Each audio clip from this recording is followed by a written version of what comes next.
Yuta Padakamalam Shri Gurun Vaishnavamscha Shri Rupam Sagrajatam Sahagana Raghunavtam Vitam Tam Sajivam Sadvaitam Savadhutam Parijana Sahitam Krishna Chaitanya Devam Shri Radha Krishna Padan Sahagana Lalita Shri Vishakan Vitamscha Hey Krishna Karuna Sindhu Dina Bandhu Jagatpate Gopisha Gopika Kanta Radha Kanta Namostu Tapta Kanchana Gaurāṅgi Radhe Vrindavaneshwari Vrishabhanu Sute Devi Pranamami Hari Priye Pancha Kalpa Tarubhyascha Kripa Sindhubhyevacha Patitanam Pavanebhyo Vaishnavebhyo Namo Namaha Shri Krishna Chaitanya Prabhu Nityananda Shri Advaita Gadadhar Srivasadi Gaur Bhaktavrinda Hare Krishna Krishna Krishna Hare Hare Hare Rama Rama Rama Hare Hare Mukam Kroti Vachalam Bhangam Mungayate Girim Yat Kripatam Maham Vande Shri Gurum Dinatarinam. So before speaking, I ask the blessings of all the assembled devotees, especially the senior devotees like Maharaj and Krishna Kripa Prabhu. Hopefully what I speak is correct and pleasing to everyone, especially them. Today we're in the second canto, the 5th chapter, the cause of all causes, in text 37. Okay. Purushasya Mukham Brahma Kshatram Etasya Bahavaha Kshatram Etasya Bahavaha Vor Vaisho Bhagavataha Urvor Vaisho Bhagavataha Padbyam Shudro Vijayata Purushasya Mukham Brahma Kshatram Etasya Bhavaha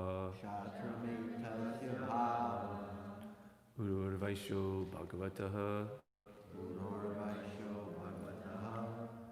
Padbyam Shudro Vijayata. Right, devotees, please. Purushasya Mukham Brahma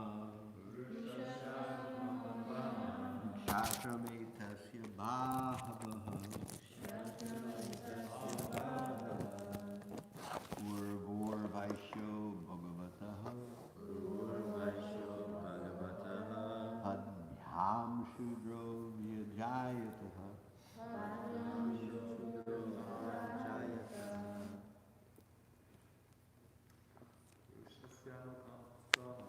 Purushasya Mukham Brahma Kshatram Etasya Bhavaha Urvor Vaisho Bhagavataha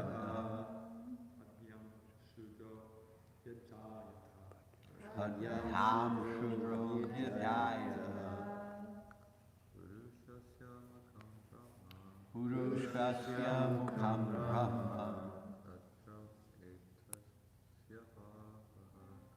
Kshatram Etasya Bhavaha Urvor Vaisho Bhagavataha Padhyam Shudro Vyajayataha. Purushasya Mukham Brahma Purushasya Mukham Brahma Kshatram Etasya Bhavaha Kshatram Etasya Bhavaha Urvor Vaisho Bhagavataha Urvor Vaisho Bhagavataha Padbhayam Sudro Gajataha Padhyam Shudro Vyajayataha. Mataji's. Purushasya Mukham Brahma Kshatram Etasya Bhavaha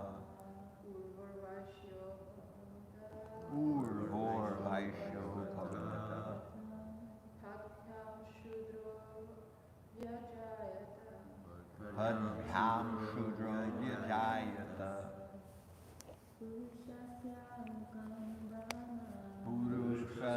mukham Brahma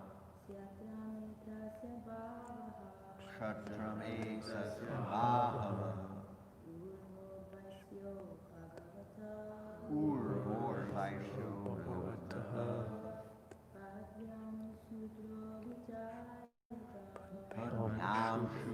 Vijayata Purushasya, Purushasya of the Supreme Personality of Godhead, of the Supreme Personality of God, Mukham, Mukham mouth, Mouth, Brahma Brahma is the Brahmanas, is the Brahman, Kshatram, Kshatram, the royal order, royal order, Etasya, Ekasya of him, him, Bhāgavaha, Bhāgavaha, the arms, the arms, Urvaho, Urvaho, the thighs, the thighs, Vaishyaha Vaishya, are the mercantile men, are the mercantile, Bhagavataha Bhagavata, of the personality of Godhead, of the personality of God, Padbyam Padmyam, from his legs, his legs, Shudraha Shudra, the laborer class, labor class, Vyajayata Vijayata, became manifested. Translation and purport by His Divine Grace, A.C. Bhaktivedanta Swami, Srila Prabhupada, Srila Prabhupada Ki Jai.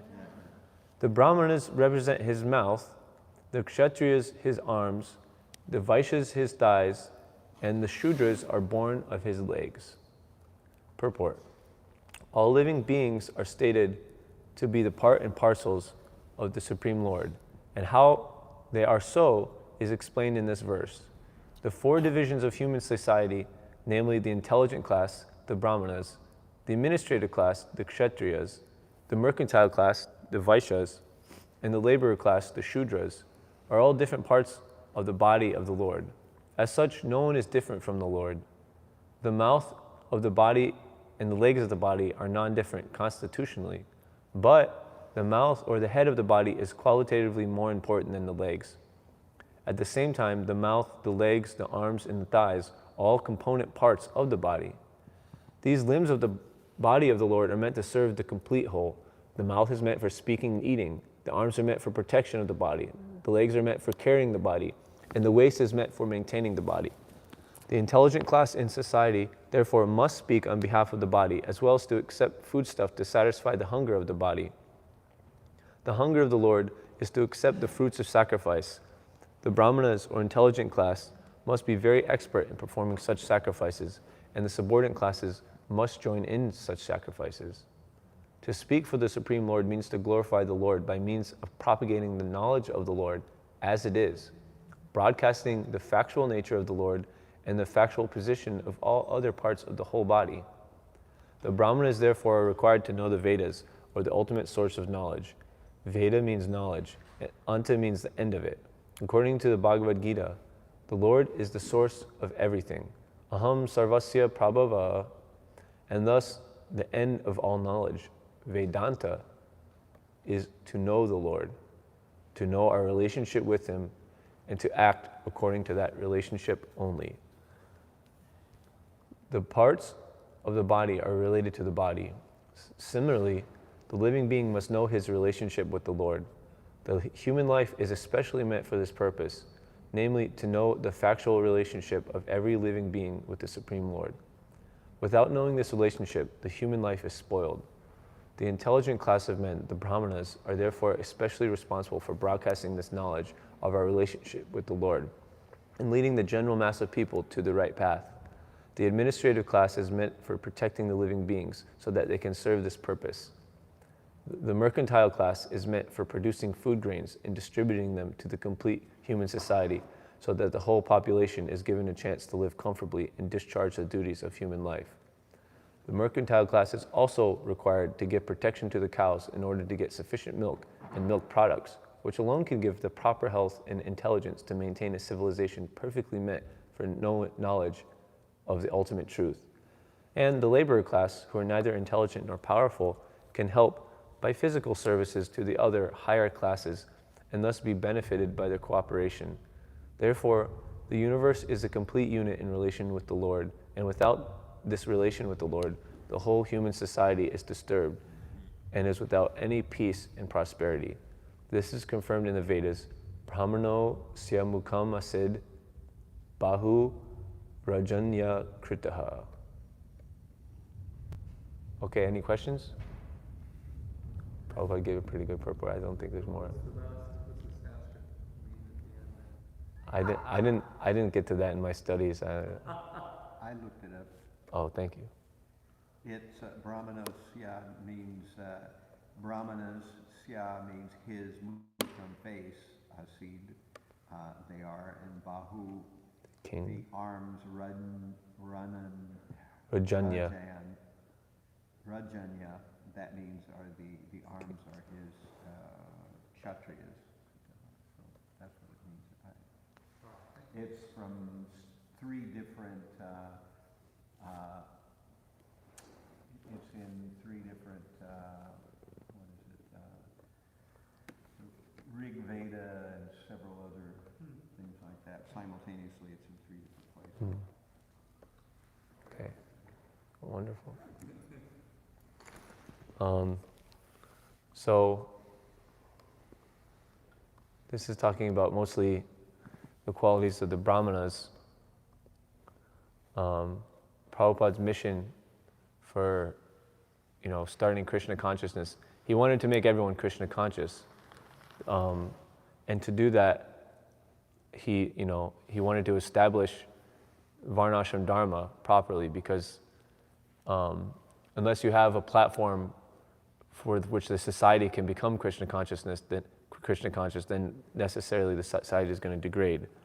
And many of the history has seen that because there's no proper Varnashram Dharma, that many members who were trying to be Krishna conscious fell down back to the material platform, and then didn't have a proper culture or proper society to keep them close to the spiritual level.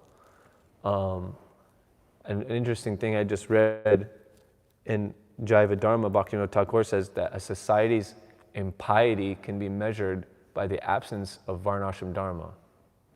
So we can just measure, if someone wants to compare, why are you guys, Indian or this or that? Well, India is more pious, and to be more pious is good, because if you're more pious, it makes it easier to become Krishna conscious. I mean, anyone can be Krishna conscious.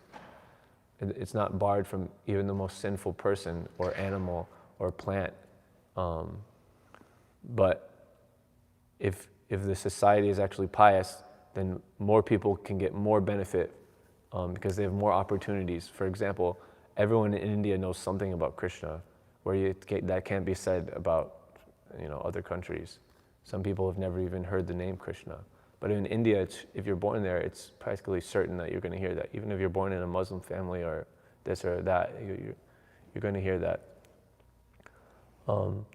So to do that, make the system of Varnashram Dharma, Krishna says, Chatur Varnyam Maya Shrishtam Guna Karma Vibhagashaha. From him comes the system of Varnas and ashrams. The ashrams are more or less like the spiritual position in the course of each and everyone's life. And so that'll change as someone makes more spiritual advancement. In the beginning, you're just a student learning. Then you become a householder. Then from that, you learn and you grow to a vanaprast, starting to renounce, and then full renunciation as a sannyasi. And where then the varnas are more like your profession or your nature, based on the mix of the modes of material nature that is your constitution. And so everyone has some sort of constitution, and they'll naturally do maybe they'll be forced to unnaturally do something. Like now they're trying to tell everyone that they need to go to school for 4 or 5 or 6 more years in college, and also study in elementary school, grade school, then high school for 4 years. So you're doing so much actually learning and education, but that's really not proper for everyone. A lot of people waste a lot of their time and money And it's now like a known fact that there's a huge, trillions and trillions of dollars of a student loan debt crisis, because the problem is that people that aren't actually supposed to do so much education, they don't have the qualities for that. This society is improperly structured, so they're kind of forced in to go to school, and they actually are not. They don't have the nature to do that, but they're propelled anyways, and they waste so much money, and then they can't really get a job. And even if they did get a job, they wouldn't be satisfied. The society would be better if, at a young age, it was ascertained what are the nature of the people, and then based on their nature, someone who's qualified as a Shudra, or a Vaishya even, they don't require very much education. Krishna, he was raised as a Vaishya, and what education did he have? Sure, after he left Nanda Maharaj and left Vrindavan, he got taught for 64 days by Sandipani Muni. But before that, for his Vaishya work, it just required watching what his father and the village cowherdsmen did. You have to learn how to tie a few knots, you have to learn how to deal with the cows, you have to, learn how to deal with the milk, you have to learn how to do all these different things. And none of that is really book learning or classroom learning or education like that. It's all simply, you just have to watch and just do it, and then you learn it. Similarly with any trade, like if someone's a qualified Shudra, they don't need so much actual education in the school. They just need to go and learn some trade. And historically, it would just be, in the village, they would just go work with whoever, if they were going to become a smith, working with metal, then they just go, and they would start going when they're old enough to work, and just start helping out, and like that they would get qualified. And it wouldn't take until they're 25 or 22 or whatever age, after they've gone through so much education, to realize that they could be fully qualified to do something at a very young age. And so the Kshatriyas, they do need some education. Like we see Prahlad Maharaj is being educated by Hiranyakashipu, by Sanak and Amar, and they're teaching him the different, there's a few divisions of things that Kshatriyas need to know. They need to know how to keep peace, they need to know how to fight, and in war and in control, in keeping peace and in war, there's different tactics and strategies that they can use, and it's a whole thing that meant to be studied. And actually, in the past, this education was made into like these Aesop fables, or I guess you could say it's like the precursor to Aesop fables. I think Aesop fables got inspiration from the different Niti Shastras. I'm forgetting the name of the most famous one, but it takes a bunch of stories between animals, how animals are Hitopadesh, yeah. And there's another one called Panchatantra, which is it's very similar. And it's these different stories between animals that it's telling you how they interacted as friends or as enemies. And in that way you can learn actual diplomacy and political know-how. And so that's necessary for a Kshatriya to know if you're going to try to help protect a large group of people. The arms are meant for protection. It requires that. And then the Brahmanas, they're the ones that really need education, and their education, it never stops. The Kshatriyas, once they know, then they can rule, and more or less it's done. Although it is recommended that people study the Vedas daily, at least the twice born. At least they read something or hear something. So the Brahmanas, they're the actual mouth, Prabhupada's mentioning in here. In the mouth, he says, is meant for speaking and eating. So, of course, nowadays with the caste Goswamis and the caste Brahmanas that think that just because their parents were Brahmanas, that they're Brahmanas, and they're entitled to the eating capacity of the Brahmana, therefore, which means it translates in the metaphor, it translates to actual accepting donations, food and money and different things in charity. The Brahmanas actually have 6 duties. It's not just eating. And actually, if they don't engage in their 3 compulsory primary duties, then they don't have the right to engage in the eating, in the taking of charity. Actually, what the Brahmanas it's compulsory for Brahmanas to study the Vedas, to perform sacrifice, which mainly means worshiping the deity, of obviously in this age doing the Yuga Dharma, the propagation of the holy name. That's another sacrifice, and giving in charity. Brahmanas should know how to actually give in charity more than just be. People might think if someone's getting charity, they might tend to call them a parasite or something like that. Like, I'm sure people hear it all the time. Get a job, you guys are just like parasites or something. I've heard that over the years many, many times. People, they think they know what's going on, but they don't understand so much. So in besides studying the Vedas, then when they study it, they also have to try to teach it and give it to others.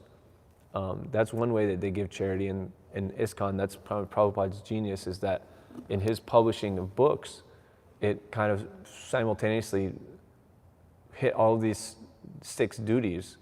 When Prabhupada made the Bhagavad Gita, then you can read the Bhagavad Gita and you can perform your duty of studying the Vedas.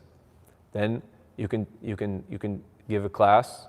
That's performing your duty of teaching it to others. Then performing sacrifice and helping others perform sacrifice. You go out and you distribute books, and in that way you can enlighten the whole population and engage them in also doing it. Sometimes when we're distributing books, like I've seen some pictures from Atlanta, they're distributing like 15 bhakti stacks to one person, and they're telling them to give it as gifts to all their friends. So, in that, they're going to give, they're engaging that person also in the sacrifice of worshiping the deity, which, we're worshiping Radha Govinda as best we can, but according to the actual standard in Kali Yuga, it's impossible. I mean, they should have complete, everything on the altar should be made of gold and gems. And I think there might be gold paint on some of that, but it's not much gold. So it's really not at the standard that it should be. So therefore, the real worship is actual doing the Yuga Dharma. And book distribution is the primary way to propagate that Yuga Dharma. That's why Prabhupada was so much pushing it. And so, like I was saying, if we don't engage in these 6 duties, but just sit in the temple and just collect money and eat, Prabhupada would constantly criticize his godbrothers, criticize the caste Goswamis, criticize so many people for actually being parasites, then it's not good. And in Shastra, there's a few examples of Brahmanas that have compromised the position as Brahmanas due to not following these principles. Like Shukracharya was more or less addicted to his wage packet from Bali Maharaj and was scared that if Bali Maharaj gave everything to Vamana Dev, then how would he maintain himself? So due to that compromised position, he kind of lost his position as a real bona fide Brahmana, at least in that circumstance. And another example in the Bhagavad Gita is Dronacharya, who he was a Brahmana that was engaged in teaching the Dhanurveda to all the Kshatriyas. He was the guru of Arjuna and everyone. And he was accepting what he needed from the Kaurava dynasty, and therefore he was compelled to fight on their side. And so that was, ultimately he was killed by that, because of that. And then, of course, we always hear about Rupa and Sanatana Goswami before they engaged and met Lord Chaitanya. They were engaged as the prime ministers of the whole Hussein Shah's dynasty. And so because of that, even though they're born in like the highest class of Brahmin families, they were rejected completely by the Brahminical society. And it's,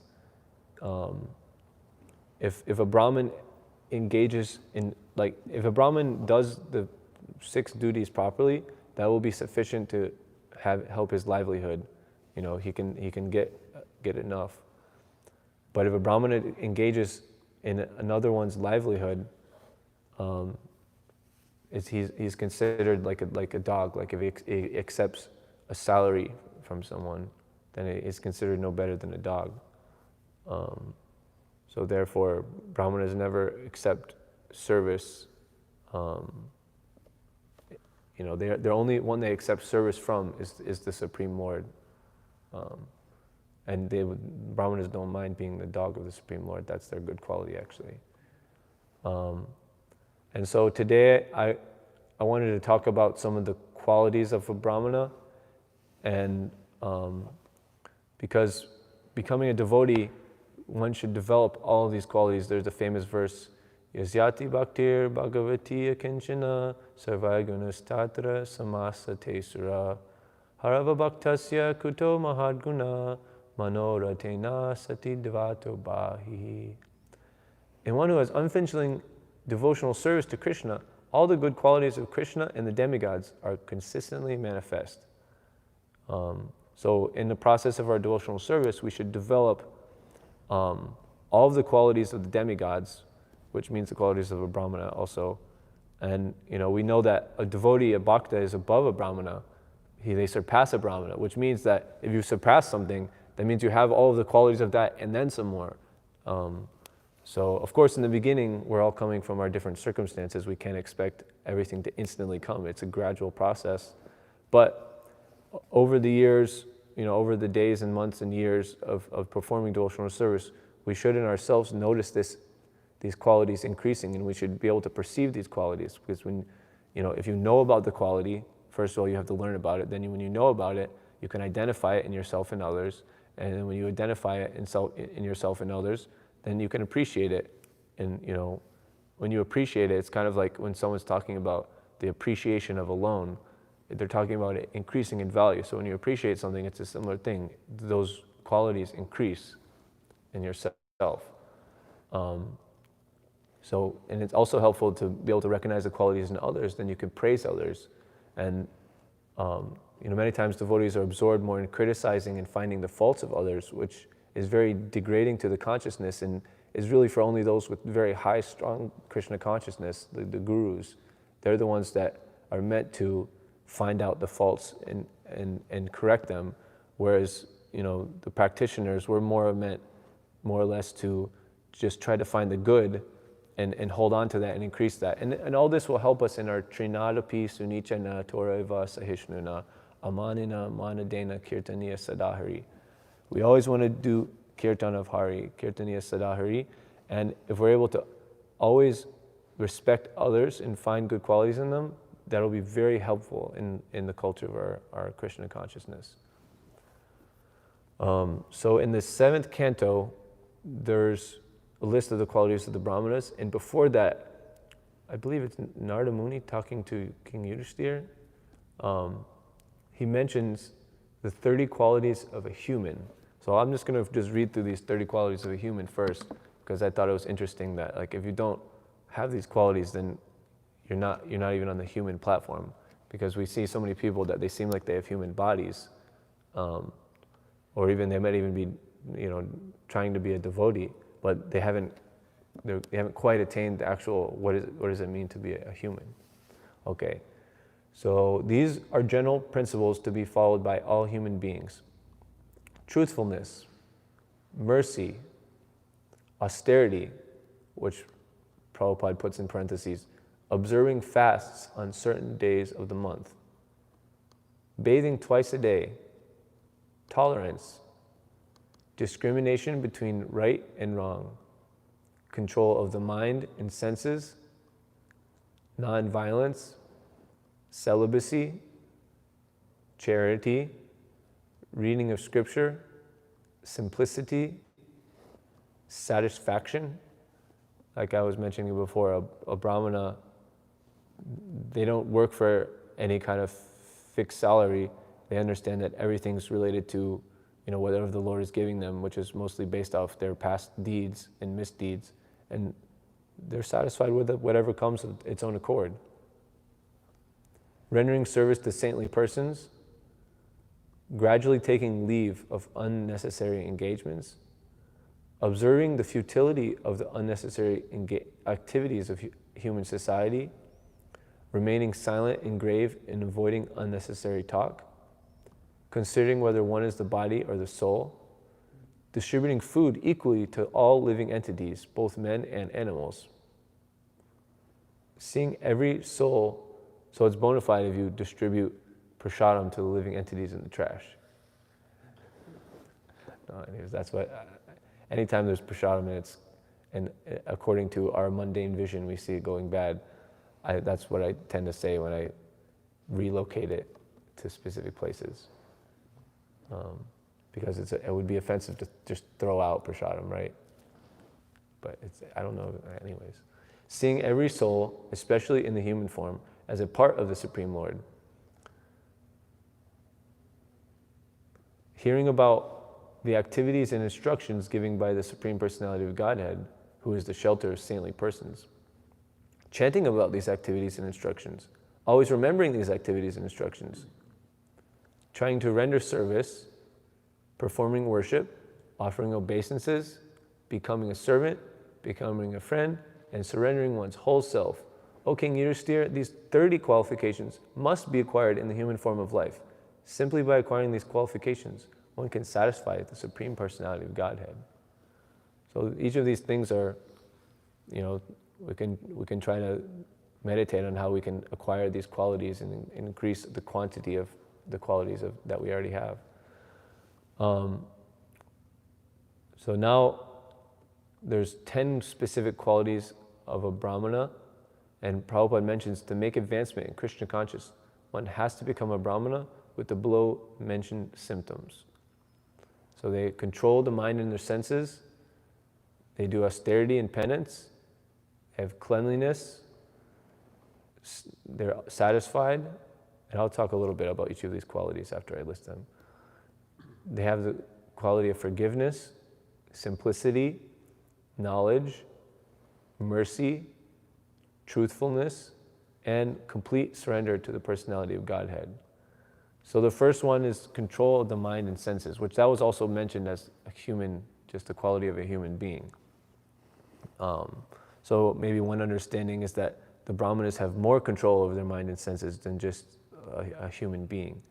In Rupa Goswami's Nectar of Instruction, he condensed all the Vedas and all the Puranas and everything, all spiritual teachings, into 11 verses. And in the first verse, he's showing how this quality of controlling the mind and senses is of utmost importance. Each one of those 11 verses is like sifted out from the all of knowledge. So whatever's there is like super important and it should be focused on. And there he says, Vacho vegam, manasakroda vegam, jiva vegam, udara pasta vegam, etan veganyo vishaheta dira, sarvamapi mam pritivim sashishyat. So one who's a guru, which the Brahmanas are the gurus of the society, they should be able to control their speech, they should be able to control the different activities of the mind, the urges of the senses. And in this way, they can be qualified. Because if you can't control your mind and senses, then how can you expect to be able to do good for others? Like if your urges are urging you to like desire something, but it's not good for someone, I mean, you're just going to take advantage of people then. And it happens all the time that either people in the garb of like being spiritual or the garb of being someone's protector, they just cheat them. Unless you're controlled in your senses, you can't really do good to others or yourself. Austerity and penance. In the chapter 18 of the Bhagavad Gita, Krishna says, acts of sacrifice, charity, and penance are not to be given up. They must be performed. Indeed, sacrifice, charity, and penance purify even the great souls. And so for us, our main austerities and penance, Prabhupada mentioned in the previous verse that was observing days like Ekadasi and Janmashtami, which are like the mothers of devotion or the root of devotion. Observing those gives us more energy to actually engage in Krishna service more deeply and to understand everything more deeply. Along with that is the simple four regulative principles. That's our real tapa. Just refraining from meat eating, intoxication, gambling, and sex life. Like Prabhupada says in one purport, spiritual realization and sex pleasure go ill together. And one of the qualities that was mentioned of a human is celibacy. Celibacy could also be Prabhupada said he wanted all his men to be brahmacharis and all the women to be married. So to resolve that seeming contradiction means that every married couple, they also practice celibacy, which can, within the folds of celibacy, if you procreate just to have children, then it's considered actually still celibacy. So if illicit sex is going on, then it takes things back down to the animal platform, and like Prabhupada says, it makes spiritual realization practically impossible. Then there's cleanliness. Brahmanas are known as suchi, which means clean, and because they're of all the four different varnas, they have different mix of the gunas, the modes of material nature. So the Shudras are in the lower modes, the Vaishyas a little higher, they have some more passion mixed in with tamagun, with ignorance. Then the Kshatriyas, they're just very, very passionate, and the Brahmanas are in sattvagun, mode of goodness. And in chapter 14 of the Bhagavad Gita, Krishna defines the mode of goodness. He says, the mode of goodness, being purer than the others, is illuminating, and it frees one from all sinful reactions. Those situated in that mode become conditioned by a sense of happiness and knowledge. So Krishna describes it with the adjective illuminating. So a light is illuminating, and this devotee was explaining that the way that light propagates is very systematic. And therefore, if you're actually clean, everything you do is very systematic, and the light makes everything easy to understand. In the dark, we can't understand anything. So therefore, the Brahmanas know how to keep everything systematic and clean. So they bathe often, they keep a place clean, and with a clean area, with a clean body, you can have a clean and pure mind, which allows you to, meditate on the Supreme Lord, who's the supreme clean. Like in the chapter 14, it's saying the modes of material nature are always fighting one another for supremacy. So, but Vishnu is in the mode of goodness, and that's representing maintenance. And so, if everything is clean, that's the best way to maintain something. Generally, people who are very dirty in the lower modes, you'll see if they get a book or something like that, after a few days, or they read the book once, it'll be all misheveled and pages torn, and there might be tons of dirt on it. They might have accidentally spilled something on it because they just don't know how to keep things systematically clean. Whereas someone that has more of the good qualities, they can keep something for many, many years. Generally, when people are younger, they're more in the mode of ignorance and passion, and as they get older, they get more wise, they develop more of the sattva gun. So you kind of like the stereotypical, like the grandma's house, like everything is like situated just perfectly, and there's like it's very clean and nice. Whereas like the college dorm room is considered very junky and messy. And also if we're actually getting this quality of mode of goodness, if we're actually becoming clean, then we should, Prabhupada said, when someone's in the mode of goodness and they come in contact with the other modes of material nature, it's like when you mix vinegar and baking soda. Vinegar is an acid and baking soda is a base. And when acid and base, they're different, like they're opposites chemically. And when they combine, it creates like a big reaction. And so, but if you mix vinegar with like some other acid or some more vinegar, or you mix baking soda with soap or something like that, nothing really happens. So we should actually, if there's something messy or something dirty, we should notice it. And one thing about the mode of ignorance, it means ignore. It means if you see something dirty, you don't notice it at all. You can just completely forget about it. Whereas someone in the mode of goodness, it's a more force on their consciousness. They can't help but notice it. Therefore, they can't help but actually clean it. So Prabhupada chastised some devotees in Mayapur because they were keeping these guest bathroom houses. Well, they weren't maintaining them at all. It was like completely overrun with mud. I mean, it wasn't mud, but it was completely disgusting and dirty. Prabhupada himself he's like, where's the cleaning supplies? He went to go clean it, and then the devotee stopped him, but he had made the point, and he was saying like, this shouldn't happen. If you're actually becoming devotees, you should react to things like this. So cleanliness is a very important quality of a Brahmana and of a devotee that we should try to imbibe and increase in ourselves. Satisfaction, like I mentioned, Vamana and Shukracharya. Actually, Vamana, when asking for his donation of just 3 measly paces of land to Bali Maharaj, he's saying, a Brahmana who's satisfied with whatever is providentially obtained is increasingly enlightened with spiritual power, but the spiritual potency of a dissatisfied Brahmana decreases as fire diminishes in potency when water is sprinkled upon it. So with whatever we get that comes of its own accord, we should be satisfied with that, understanding that the Lord is the maintainer of everyone, and He's going to give us what we need. It may not always be what we want, but we should be satisfied with what we need. And actually, if we're not satisfied with what we need and we want things more and more, that desire to get more things, that's called lust. And Krishna says that that's our greatest enemy, and it's burning like fire. And a fire can consume unlimited things put into it. Similarly, it's stated that in the whole world, if you have all the things to be enjoyed in the whole universe, that can't satisfy the lust of even one person.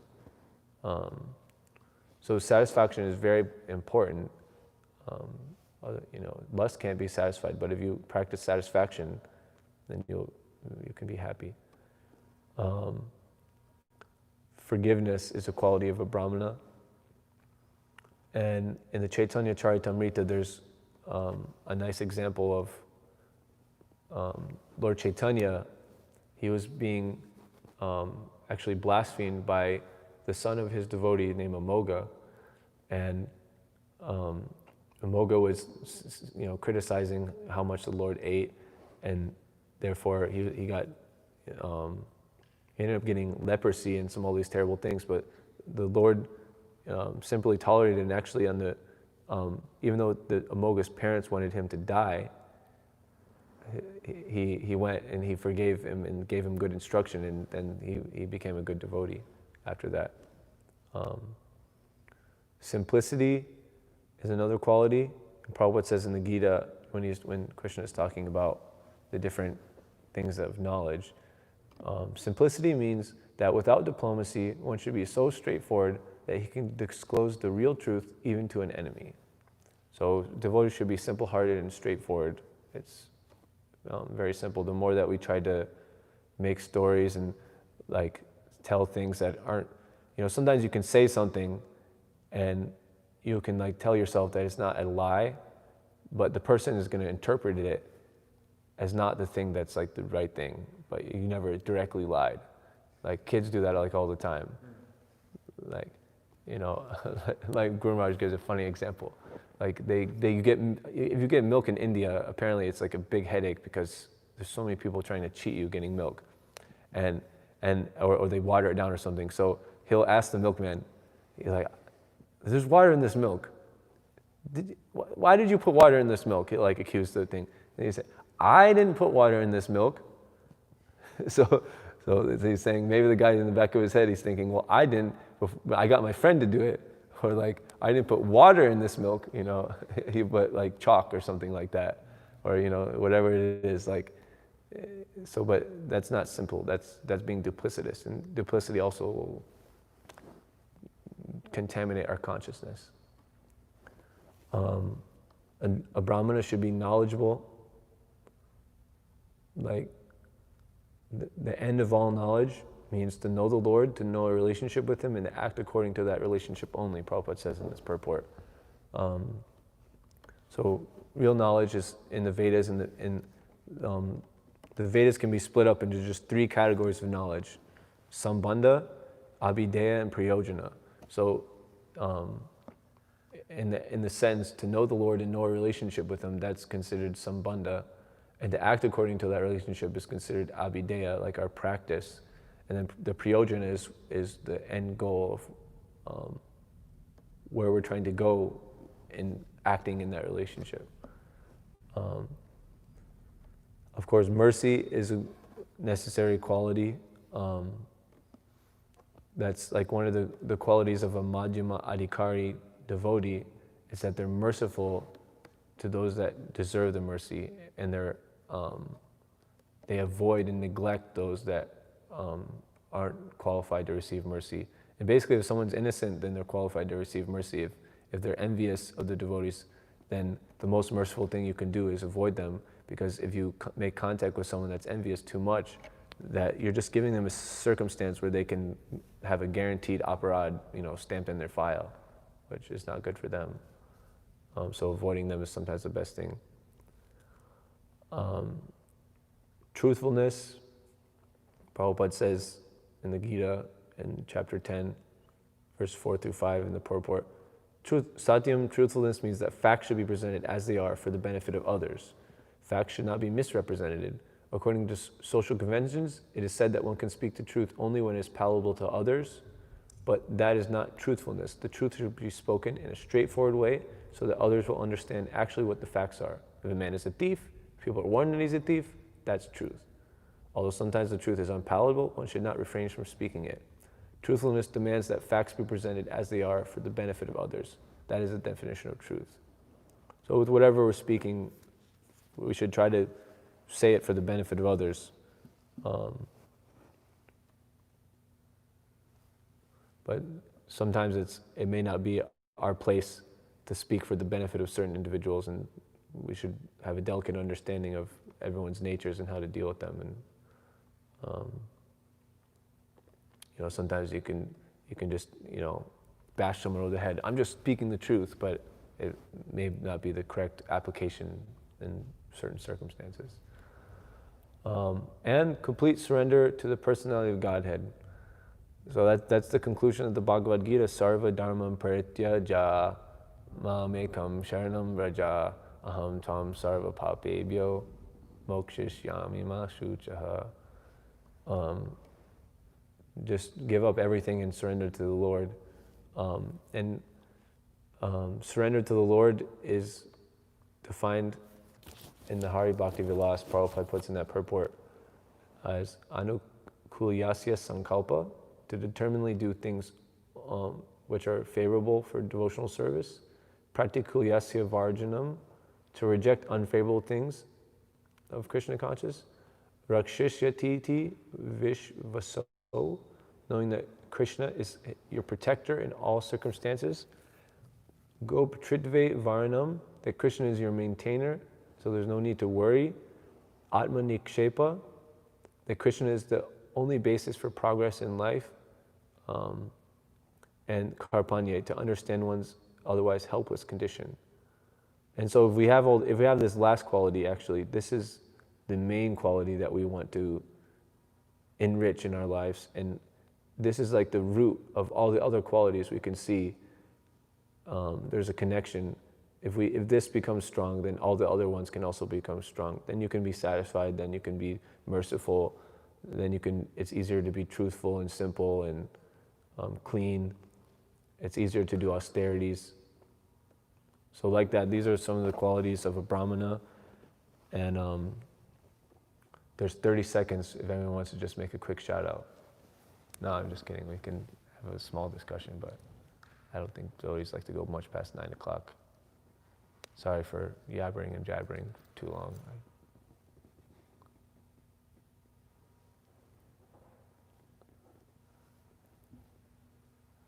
All right.